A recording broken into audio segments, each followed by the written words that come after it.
Hello everyone, tarot with Sharma Shivika में मैं अपने सभी व्यूअर्स का बहुत सारा वेलकम करती हूँ। आई होप आप सब लोग बहुत अच्छे होंगे, अपनी वाइब्रेशंस को रेज कर रहे होंगे, सभी का अच्छा सोच रहे होंगे और अपने साथ भी सब कुछ अच्छा अच्छा कर रहे होंगे, क्रिएट कर रहे होंगे, मैनिफेस्ट कर रहे होंगे। सो गाइज, देखते हैं यू वर्सेस देम क्या करंट फीलिंग्स हैं आप दोनों की एक दूसरे को लेकर। आपकी क्या एनर्जीज है इस कनेक्शन को लेकर, जिनके भी साथ आप डील कर रहे हैं, जिस भी टाइप के कनेक्शन में आप हैं, और आपके पर्सन की आपको लेकर क्या करंट एनर्जीज है इस कनेक्शन को लेकर जो उनका आपके साथ है। रीडिंग जनरल है, कलेक्टिव है, टाइमलेस है। प्लीज बताएं यूनिवर्स, मेरे व्यूअर्स और उनके पार्टनर्स की क्या है कलेक्टिव सबकॉन्शियस माइंड की एनर्जीज, दोनों की क्या एनर्जीज है एक दूसरे को लेकर। प्लीज बताएं यूनिवर्स। इस डेक को करेंगे हम 2 पार्ट्स में डिवाइड। लेफ्ट साइड है आपके पर्सन की एनर्जी और राइट साइड है आपकी एनर्जी, ठीक है।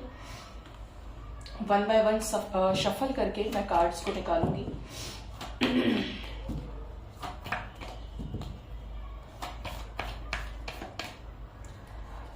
मेरे व्यूअर्स की तरफ फर्स्ट कार्ड आया है टेम्परेंस। आप अपने आप को बहुत ज्यादा बैलेंस करने की कोशिश कर रहे हैं। अगर आपको गुस्सा आ रहा है तो आप गुस्से को कंट्रोल कर रहे हैं, आपको रोना आ रहा है तो आप रोना कंट्रोल कर रहे हैं। मतलब आप अपने आप को हर तरीके से बैलेंस करने की कोशिश कर रहे हैं। आपका एग्रेशन इस कनेक्शन के टुवर्ड्स, आपके पार्टनर के टुवर्ड्स, अगर आपकी कोई भी नाराजगी है तो आप ये सोच रहे हैं कि नेगेटिव होने से कोई फायदा नहीं है, नेगेटिव होने से नेगेटिव चीजें ही हम क्रिएट करते हैं। तो आप अपने आप को बहुत ज्यादा बैलेंस करने की कोशिश कर रहे हैं। समवेयर आप इस कनेक्शन में एक प्रॉपर तरीके से ये चाहते हैं कि आपके पार्टनर बैलेंस्ड वे में आपके पास आए, फिर कोई झगड़ा ना करें। जिस भी पर्पस के साथ ये कनेक्शन आपका जुड़ा था, चाहे मैरिड पर्सन से डील कर रहे हैं या अनमैरिड पर्सन से शादी करना चाह रहे हैं, तो आप चाहते हैं कि आपकी वो विश फुलफिल हो प्रॉपर तरीके से, बैलेंस्ड वे में। No more triggers, no more risk, twist and turns. आपको सिंपलेस्ट वे में अपने पार्टनर का साथ चाहिए, सब कुछ बैलेंस हो जाए। पेरेंट्स नहीं मान रहे हैं तो मान जाए, कमिटमेंट नहीं दे पा रहे हैं तो कमिटमेंट दे दे, बस शांतिपूर्ण समझौता आपका अपने पार्टनर के साथ हो जाए। और बताएं एंजल्स। नेक्स्ट है जजमेंट। आपको ऐसा लग रहा है कि जो डिसीजन आपके साथ बहुत पहले हो जाना चाहिए था वो अभी तक नहीं हुआ। आपकी ये मंशा है, आपकी ये सोच है, आपकी ये विश है कि आपके पार्टनर आपकी तरफ एक सॉलिड पावरफुल डिसीजन लें, आपको सोसाइटी के सामने एक्सेप्ट करें। आपकी तरफ वो डिसीजन लिया जाना चाहिए जिसके आप हकदार हैं। मान लीजिए आपने बहुत ज्यादा इस रिलेशनशिप में एफर्ट्स लगाए हैं, रुपये से, पैसे से, हर तरीके से आपने अपने कनेक्शन में बेस्ट से भी बेस्ट कर दिया, ठीक है। तो अब आप ये चाहते हैं कि मुझे न्याय मिलना चाहिए। अगर इतने पर भी वो मेरे पास आएगा या आएगी, इतना मुझे परेशान करने के बाद भी, तो मैं उसे फॉरगिव कर दूंगा या कर दूंगी, लेकिन मुझे मेरा न्याय मिलना चाहिए। बहुत ज्यादा ऐसी एनर्जी है कि आप एक जजमेंट चाहते हैं। ये क्वेश्चंस आप भगवान से भी कर रहे हैं। ये भी पॉसिबिलिटीज हैं कि आपने बहुत सारी चीजें ये सोच के रखी हैं कि भगवान मेरे साथ न्याय जरूर करेगा।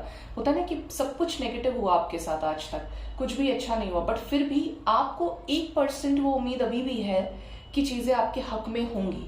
अभी भी कुछ ऐसा है जो हिडन है, ठीक है। और बताएं एंजल्स। नेक्स्ट है द सन। ऐसा लग रहा है कि रिसेंट पास्ट में आपको आपके रिलेशनशिप में कुछ अच्छा हुआ है, या तो कोई क्लैरिटी मिली है, या आपके पर्सन आपके साथ यूनाइट हुए हैं, या आपकी तरफ कोई ऐसा एक्शन लिया गया है जिसको आप ये नहीं कह सकते कि आप पूरी तरीके से ब्लैंक रिलेशनशिप में हैं।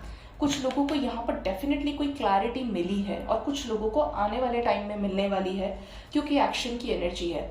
आप इस कनेक्शन में आने वाले टाइम में कुछ ऐसी हिडन चीजों को रिवील करने वाले हैं। आज मॉर्निंग की भी एनर्जी में ट्रुथ की एनर्जी बहुत पावरफुल थी, और अभी की एनर्जी भी यही है कि बहुत पावरफुल एनर्जी है कि कुछ ऐसी चीजों को रिवील कर पाएंगे जो चीजें आज तक आपसे हिडन थी, या तो वो चीजें खुद ब खुद सरफेस पर आकर आपको क्लैरिटी मिल जाएगी कि डिवाइन कुछ ऐसा करे कि चीजें सामने से आपके सामने नजर आए, आपको जो भी फॉग है, जो भी मिस्ट है, वो हटे और ट्रांसपेरेंसी आए आपके कनेक्शन में।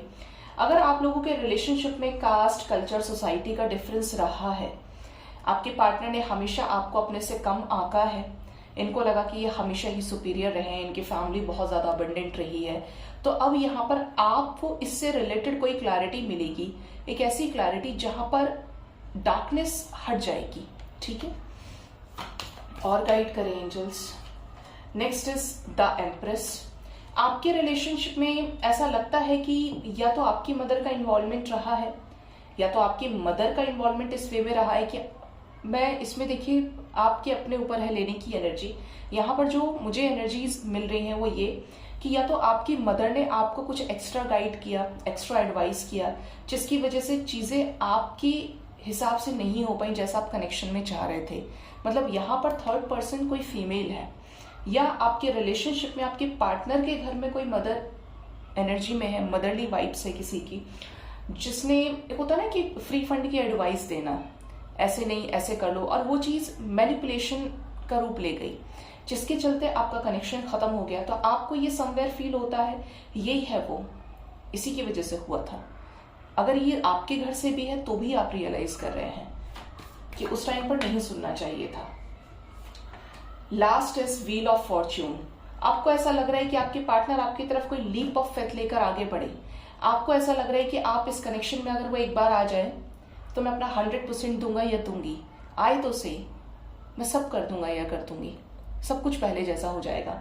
आपको ऐसा भी लगता है समवेयर कि आपके अच्छे डीड्स को कभी पे बैक नहीं किया गया, हमेशा चीजें आपके अगेंस्ट ही रही, या आपके साथ हो सकता है कुछ लोगों ने इस तरीके से लूप क्रिएट करके चीजें खराब की गई हो, जिनका पता आपको तब चला जब आपका रिलेशनशिप खत्म हो गया। या तो ये आपके खुद के पार्टनर की एनर्जी रही हो, बोलते ना चक्रव्यूह जैसा, कि बस घूमता ही जा रहा है, घूमता ही जा रहा है, आप उसमें फंस गए। ये कुछ लोगों के लिए बहुत अनएक्सपेक्टेड टावर सिचुएशन रहा होगा कि आपके पार्टनर ने एकदम से आपके साथ चीजें खत्म कर दी और आपको ऐसा लगा कि वो क्या था, जो इतना प्यार था, जो इतने एफर्ट्स लगाए गए थे, एकदम से कैसे सब खत्म हो गया, क्या हो गया।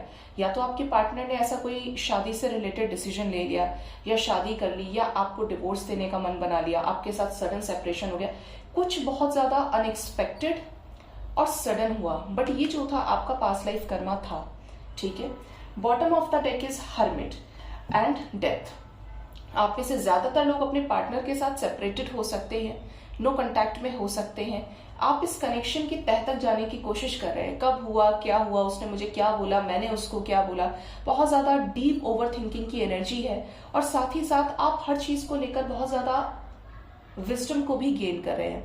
आपको ऐसा लग रहा है कि चीजें इस तरीके से होनी चाहिए थी, या अब अगर एक भी चांस मुझे मिलता है, एक भी अपॉर्चुनिटी मुझे मिलती है, तो इस तरीके से मैं करूंगा या करूंगी। मतलब आपकी जो आंखें पहले बंद थी ना, जो आपने इनोसेंस में कर दिया। कभी कभी देखिए क्या होता है, कभी कभी क्या ज्यादातर ये होता है कि हर इंसान अपने आप को सही ही समझता है।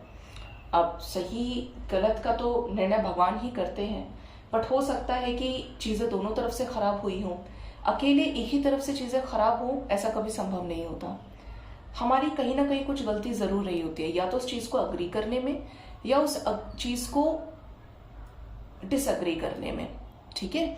तो यहाँ पर आपको दोनों ही तरीके की गाइडेंस दी जा रही है। कुछ लोग तो हो सकता है विविड एक्सपीरियंसेस को फेस कर रहे हैं, जैसे विविड और बहुत ही इंटेंस ड्रीम्स आ रहे हैं आपको अपने पार्टनर से रिलेटेड। कुछ ऐसे सिंक्रोनिसिटीज दी जा रही है, जैसे कानों से सुनाई दे रहा है, ऐसी चीजें जो आपके साथ पहले कभी हुई नहीं, ठीक है। कुछ लोगों के लिए मुझे चैनलिंग हो रही है कि जैसे व्हाइट फेदर दिख रहा है या दिखेगा, ठीक है, 786 नजर आ सकता है। कुछ लोग हैं आप में से जो मुझे बताते हैं व्हाट्सएप पे आके कि मैडम हमको तो ये ड्रीम आया, अपने पार्टनर के साथ देखा हमने अपने आप को। देखिए ड्रीम्स की वैल्यू जब होती है गाइस, जब वो चीजें आपके साथ रियलिटी में घटित होती है।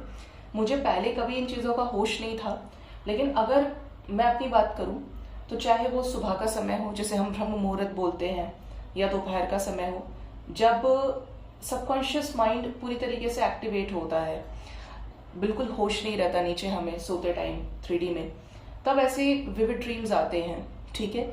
अगर वो चीजें आपके साथ घटित ही नहीं हो रही, आप अंधेरे के अंधेरे में ही हैं, वो चीजें हो ही नहीं रही, तो उन ड्रीम्स का कोई मतलब नहीं है। साइकोलॉजिकल ड्रीम्स हैं वो, ठीक है। अगर आपके साथ वो चीजें आपको सुबह दिखाई दी, 2-4 घंटे में हो गई, एक दिन में होगी, क्योंकि ड्रीम सेम डे दिखता है और सेम डे चीजें होती हैं अगर ड्रीम आपका रियल है तो, ठीक है। अब देखते हैं आपके पर्सन की तरफ क्या एनर्जीज हैं, आपके पार्टनर के सबकॉन्शियस माइंड में आपको लेकर, इस रिश्ते को लेकर क्या चल रहा है। फर्स्ट कार्ड है द हैंग्ड मैन।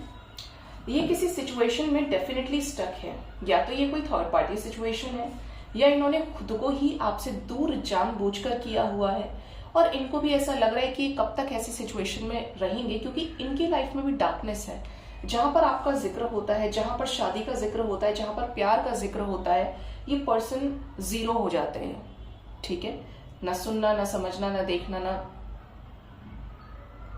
किसी भी तरीके से कोई एक्शन नहीं, ब्लैंक, बिल्कुल सिजोफ्रेनिया की एनर्जी में चले जाते हैं। 2 ऑफ सॉर्ड्स।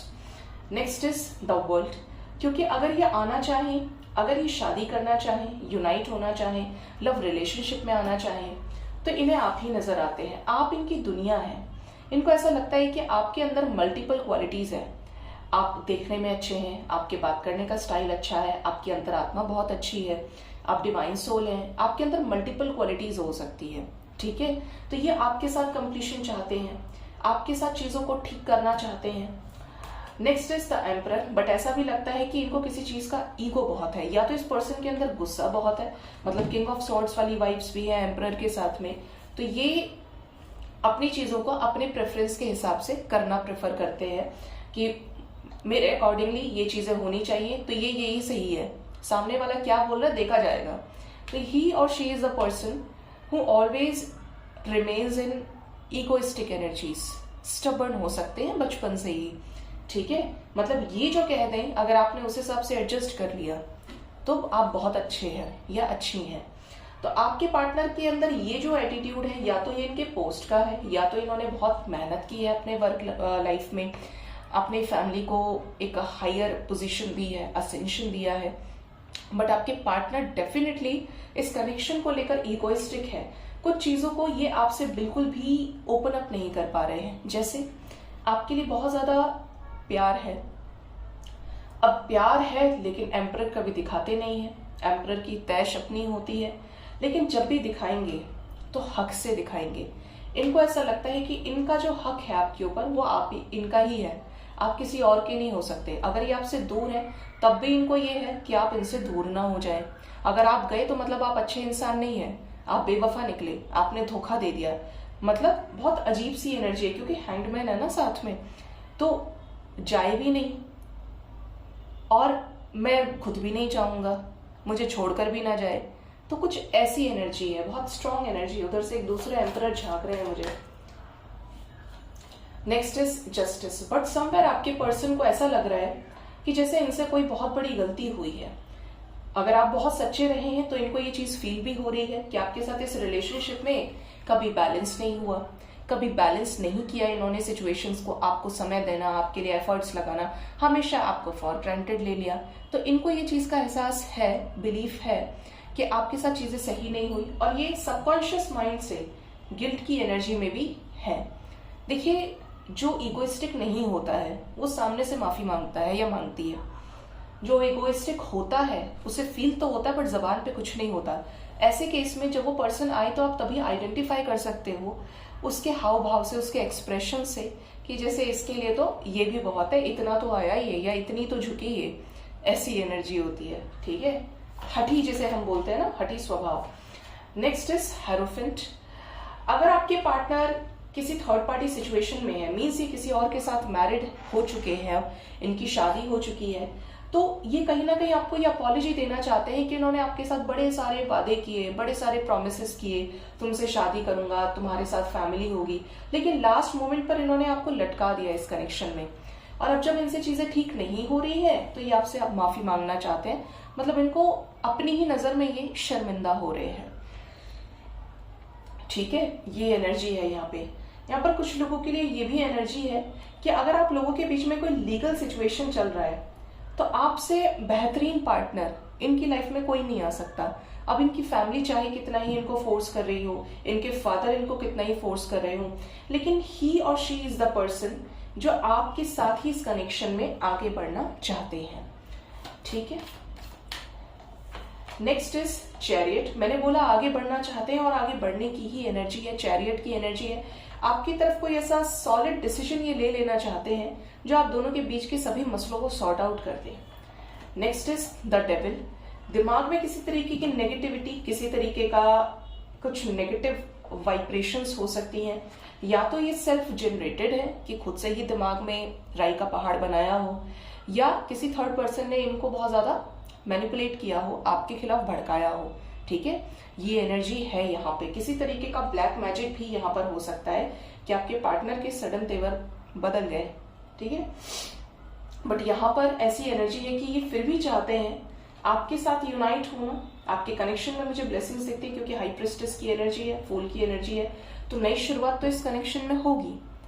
डिवाइन का कोई ऐसा टाइम फ्रेम रहेगा आपके रिलेशनशिप में जहां पर एकदम से चीजें आपकी आगे बढ़ेंगी। ठीक है, इस समय पर ये बहुत ज्यादा आपको मैनिफेस्ट कर रहे हैं, ये आपके साथ क्रिएट करना चाहते हैं जो इनकी विशेस है, मोस्ट प्रोबेबली यूनियन से रिलेटेड, आपके साथ नो कॉन्टैक्ट सिचुएशन को ब्रेक करने से रिलेटेड ये चीजें हो सकती हैं।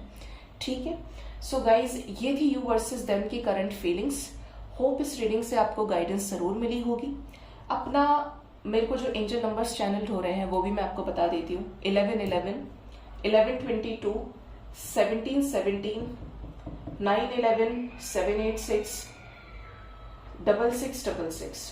ठीक है, कुछ लोगों के ड्रीम्स में माँ शक्ति का ड्रीम आ सकता है। मैंने केदारनाथ टेम्पल के बारे में बोला था, ये स्पिरिचुअल प्लेस के बारे में कैंडल वैक्स रीडिंग में बोला था, तो मुझे कुछ लोगों ने पर्सनली जाकर मैसेजेस किए हैं कि मैम हम लोग जाने का प्लान कर चुके हैं जब आपकी रीडिंग देख रहे थे, या जा चुके हैं, या ड्रीम्स में ये चीजें हुई हैं। सो गाइज, आपको अगर क्लैरिटी मिलती है तो जरूर से मुझे बताया कीजिए, मुझे अच्छा लगता है। एंड मोस्ट इम्पॉर्टेंटली अपना बहुत ज्यादा ख्याल रखें। Thank you so much, bye bye, take care.